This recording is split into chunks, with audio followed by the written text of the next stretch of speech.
এখানে আমাদের সাথে আমাদের প্রেস ক্লাবের মাননীয় সভাপতি এখানে আছেন, সেক্রেটারি মহোদয় আছেন এবং প্রাক্তন সেক্রেটারি প্রেস ক্লাবের উনিও উপস্থিত আছেন। তো এই ধরনের একটা উদ্যোগ আপনারা নিয়েছেন ট্যুরিজমকে সামনে রেখে, এবং আপনাদের ফটোগ্রাফগুলো দেখলাম। আমরা জানি ফটোগ্রাফ বা ছবি সবসময় স্মৃতিজাত, দেখে বোঝা যায়, মানে তার এক্সপ্লেনেশনের প্রয়োজন হয় না।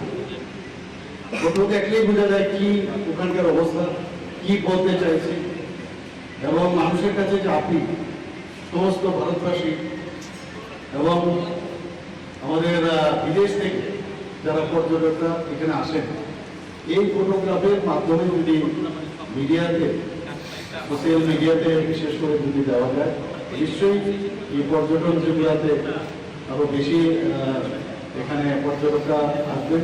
এবং আপনারা একটু বছরে জেনেছেন যে প্রচুর পর্যটক এই গত বছরে এখানে ত্রিপুরাতে এসছে, এবং বিদেশি পর্যটকও প্রচুর এসছে।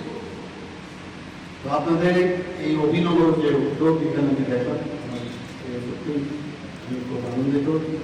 এবং ত্রিপুরার যে উন্নয়ন আমরা বারবার করছি, আপনাদের ছাড়া কোনোদিন সম্ভব না, আপনাদেরকে নিয়ে আমাদের চলতে হবে। তো আগামী দিন পর্যটন আমাদের কাছে একটা, আমাদের ত্রিপুরা সরকারের কাছে একটা বলবো যে এটাকে আমরা খুব গুরুত্ব দিচ্ছি। এবং আজকে শুভ দিনে আপনাদেরকে আমি অসংখ্য ধন্যবাদ আমি জ্ঞাপন করবো যে আপনারা এখানে আমাকে আসতে বলেছেন, এবং আমি দেখেও নমস্কার।